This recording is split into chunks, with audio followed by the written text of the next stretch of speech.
So hello friends, welcome to ultimate master. Voter slip ভবিষ্যতে কোন কাজে লাগবে? ভোট দেওয়ার পর স্লিপটি আপনি কি করবেন?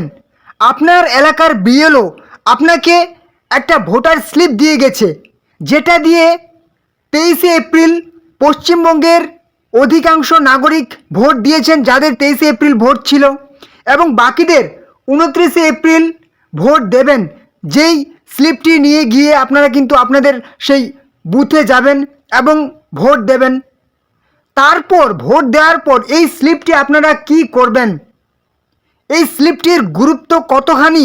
আপনারা কি এই স্লিপটি যত্ন করে রেখে দেবেন, নাকি ঝালমুড়ির ঠোঙা বানিয়ে সেটাকে দুমড়ে মুচড়ে ফেলে দেবেন, নাকি সেটাকে লেমিনেশন করে একদম সযত্নে রেখে দেবেন? অবশ্যই আজকের ভিডিওতে জেনে নেব এটা আপনি কি করবেন। ভোটার স্লিপটি, এটার গুরুত্ব কতখানি, ভবিষ্যতে কোন কাজে লাগবে এই ভোটার স্লিপ, আজকের ভিডিওতে আপনারা সম্পূর্ণ ডিটেলসে জানতে পারবেন। 2025-26 সালে পশ্চিমবঙ্গে এসআইআর প্রক্রিয়া চলছিল, যার জেরে এই ভোটার স্লিপের গুরুত্ব বা মূল্য কিন্তু দ্বিগুণ বেড়ে গেছে। এই ভোটার স্লিপটি আপনি হারিয়ে ফেলবেন তাহলে কিন্তু খুবই ভুল করবেন, নাকি হারিয়ে ফেললেও কিন্তু কোনো অসুবিধা হবে না।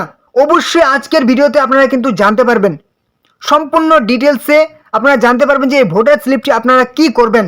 তো অবশ্যই কিন্তু আমরা সম্পূর্ণ ডিটেলসে জেনে নেব। তার আগে গুরুত্বপূর্ণ কথা, যদি ভিডিওটি উপকারী মনে হয় তাহলে কিন্তু একটা লাইক করে দেবেন, ঠিক আছে, এবং চ্যানেল নতুন হলে চ্যানেলটিকে সাবস্ক্রাইব করে দেবেন। তাহলে সমস্ত রকম এরকম গুরুত্বপূর্ণ খবর, ঠিক আছে, এবং সমস্ত রকম প্রকল্পের খবর আপনি কিন্তু এই চ্যানেলে পেয়ে যাবেন। অবশ্যই চ্যানেল নতুন হলে চ্যানেলটিকে সাবস্ক্রাইব করে দেবেন। সমস্ত রকম চাকরির খবর আপনি এই চ্যানেলে পেয়ে যাবেন। অবশ্যই চ্যানেল নতুন হলে চ্যানেলটিকে সাবস্ক্রাইব করে দেবেন। ভিডিওটি ভালো লাগলে একটা লাইক করবেন, কোনো রকম প্রশ্ন থাকলে কমেন্ট করবেন, এবং অবশ্যই ভিডিওটি আপনাদের হোয়াটসঅ্যাপ ফেসবুক গ্রুপে অনেক বন্ধুদের সাথে শেয়ার করে দিন, যাতে তারাও এই খবরটি পেয়ে যায়। চলো নেক্সট, যে এই ভোটার স্লিপটি আপাতত আপনাদের কি কাজে লাগবে? যাদের কিন্তু 23শে এপ্রিল ভোট হয়ে গেছে, তারা তো ভোট দিয়ে চলে এসেছেন, এই ভোটার স্লিপের গুরুত্ব হয়তো বুঝে গেছেন আপাতত, কিন্তু পরবর্তীতে গুরুত্ব কতখানি সেটাও কিন্তু ভিডিওতে আপনারা জানতে পারবেন। কিংবা 29শে এপ্রিল যাদের ভোট আছে তাদের কিন্তু এই ভোটার স্লিপটি নিয়ে যাবেন, সাথে আপনারা কিন্তু একটা ডকুমেন্টস নিয়ে যাবেন, সেটাও কিন্তু আজকের ভিডিওতে বলে দেবো, ঠিক আছে। তো চলুন, এই ভোটার স্লিপে এখন কি আছে। অবশ্যই এই ভোটার স্লিপে আপনার কিন্তু সমস্ত ডিটেলস, ঠিক আছে, মানে আপনার যে ভোটার লিস্টে যে সমস্ত ডকুমেন্টস থাকে, ভোটার কার্ডে যে সমস্ত ডকুমেন্টস থাকে, সমস্ত ডিটেলস কিন্তু এই ভোটার লিস্টে আছে। প্রথমেই কি পেয়ে যাবেন? প্রথমেই ডান দিকে ওপরে পেয়ে যাবেন আপনার সেই পার্ট নাম্বার এবং সেই পার্ট বা অংশ নাম্বার এবং সিরিয়াল নাম্বার বা ক্রমিক নাম্বার কিন্তু পেয়ে যাবেন। যদি আপনার ভোটার লিস্টে একটা যে লিস্ট হয় ভোটার, সেই লিস্টে যেই পার্ট নাম্বার বা অংশ নাম্বার থাকে সেটা কিন্তু এখানে আপনি পেয়ে যাবেন। তারপরে আপনার রাজ্যের নাম কিন্তু আপনার দেওয়া আছে, বিধানসভা ক্ষেত্রের নাম দেওয়া আছে, ঠিক আছে, কোন বিধানসভা ক্ষেত্রে আপনি বসবাসকারী, আপনার নাম দেওয়া থাকবে, ঠিক আছে, আমি কিন্তু একটু ঝাপসা করে দিয়েছি পার্সোনাল সিকিউরিটির জন্য।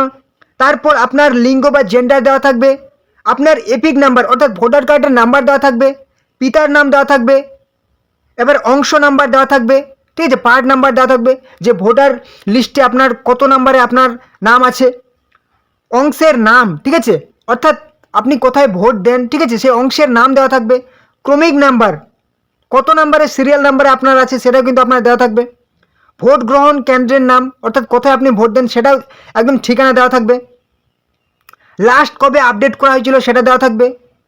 এবার হচ্ছে কি, সেই সিইও ওয়েবসাইট দেওয়া থাকবে, অর্থাৎ সেই মুখ্য নির্বাচন কমিশনের সেই একদম আমাদের অফিসিয়াল ওয়েবসাইট দেওয়া থাকবে, সিইও কন্ট্যাক্ট নাম্বার দেওয়া থাকবে, হেল্পলাইন নাম্বার দেওয়া থাকবে, ডিস্ট্রিক্ট ইলেকশন অফিসের একদম এখানে আপনার সেই ডিস্ট্রিক্ট ইলেকশন অফিসের ঠিকানা দেওয়া থাকবে, তারপর ডিইও হেল্পলাইন নাম্বার দেওয়া থাকবে, এবং এখানে বলেছে যে এটি ভোট গ্রহণের জন্য একটি শনাক্তকরণ নথি হিসাবে গ্রহণ করা হবে না, ঠিক আছে, মানে এখানে বলেছে যে আপনি যদি ভোট দিতে যান তাহলে কিন্তু শুধুমাত্র এটা দিয়েই আপনাকে চিহ্নিত করা যাবে না। কিন্তু তবুও এই কাগজটার আপাতত 23 তারিখ কিংবা 29শে এপ্রিল শুধুমাত্র এটার গুরুত্ব, যে সমস্ত পুলিং এজেন্টগুলি থাকবেন বুথে তারা কিন্তু এটা দিয়ে আপনাকে শনাক্ত করবেন, ঠিক আছে।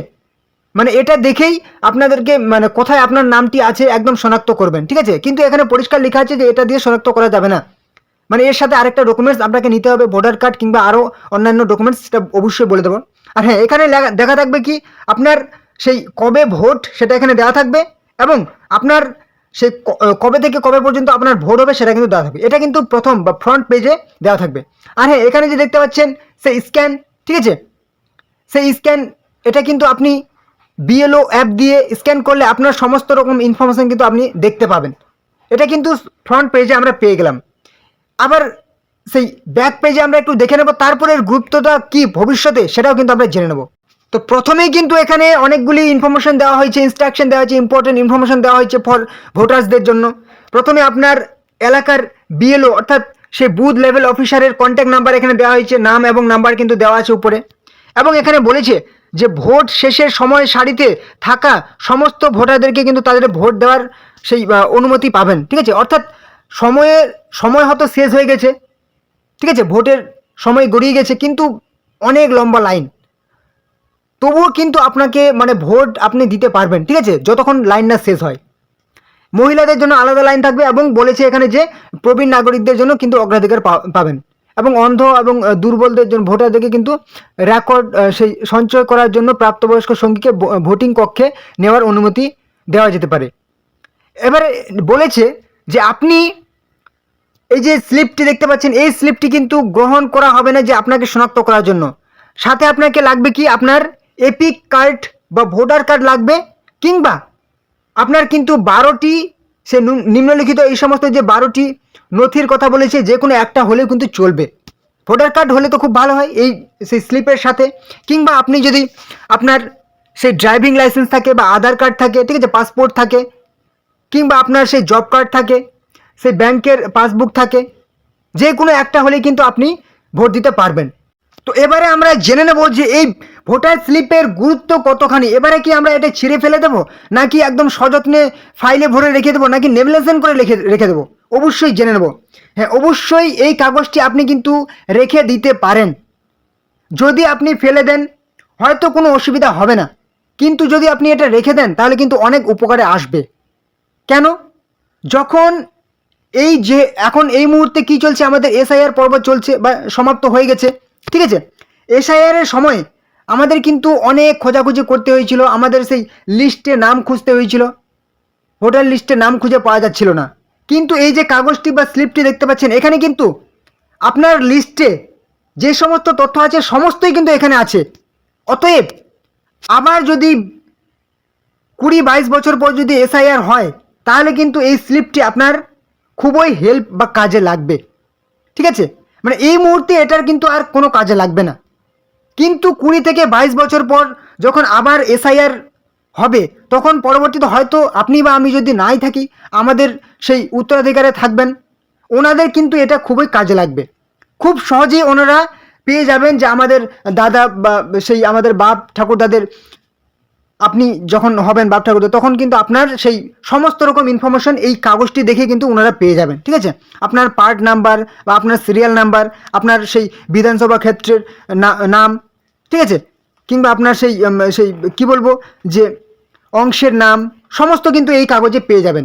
অতএব যখন আপনার 20 থেকে 22 বছর পর আবার যদি আপনার এলাকায় আপনার রাজ্যে যদি এসআইআর হয় তাহলে কিন্তু এটা অবশ্যই আপনার খুবই কাজে লাগবে। অতএব আপনি এটা রেখে দিতে পারেন, পরবর্তীতে কিন্তু এটা অবশ্যই আপনার কাজে লাগবে।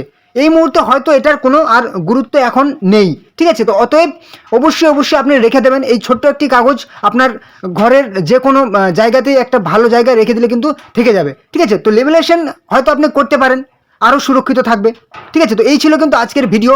আপনি অযথা কোনো চিন্তা করবেন না যদি কারো হারিয়ে যায়, ঠিক আছে। যাদের হারিয়ে গেছে আর কিছু করার নেই, ঠিক আছে।